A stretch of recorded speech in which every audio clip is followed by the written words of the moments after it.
Shoutout sa iyo, Idol. Shoutout, Idol. Shoutout.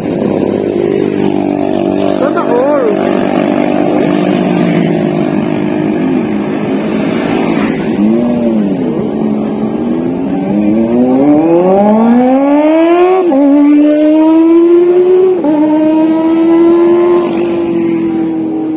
Ika.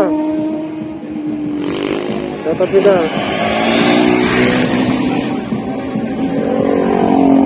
Para magkapatid guys, no? Diba? Shoutout. Wow, sana all.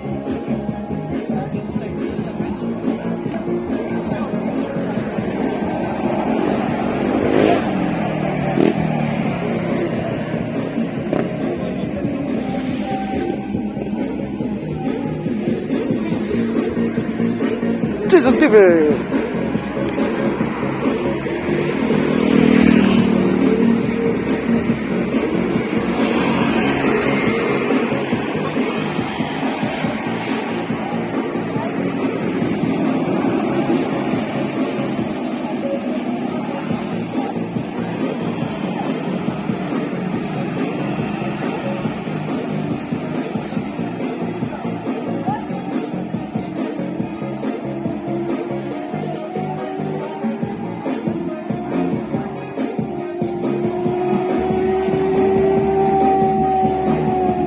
Grabe ron guys, ha?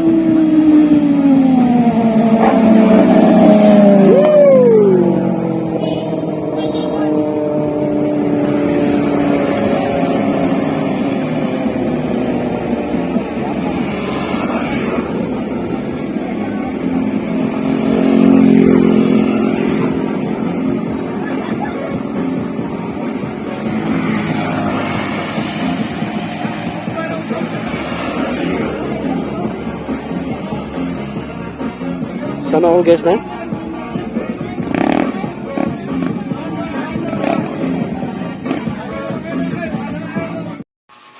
Andito po tayo ngayon sa Trans Central Highway gamit ang ating napakalakas na Sniper 150 Duxo. Ayan.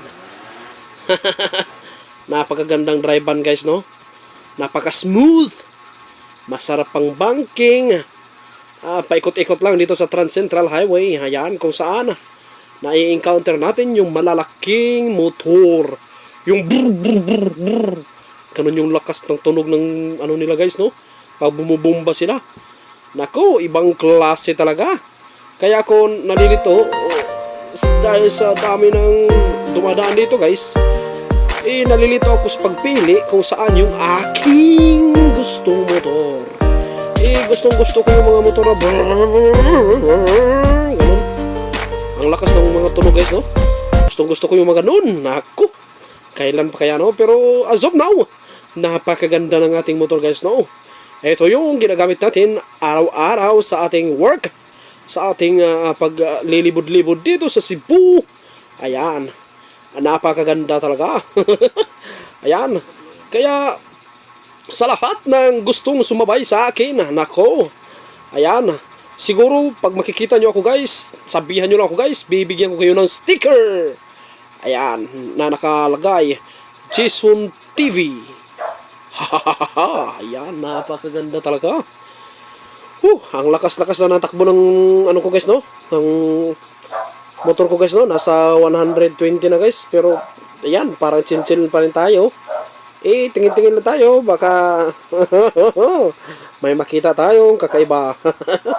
Kaya as of now, no, nalilito-lito ako sa mga sinasabi nila.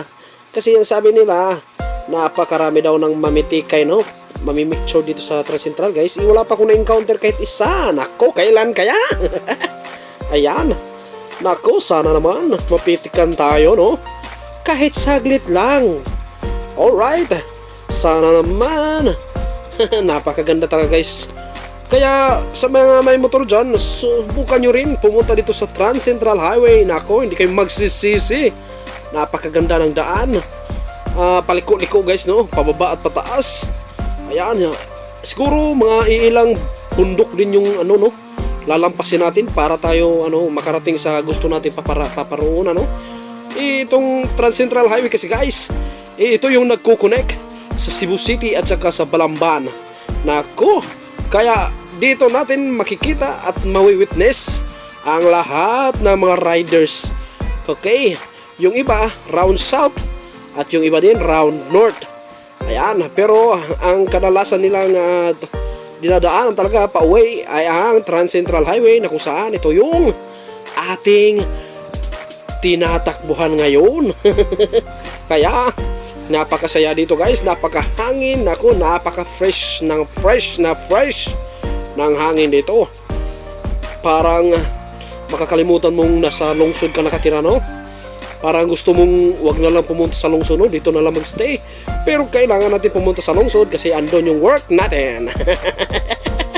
Kaya let's do this.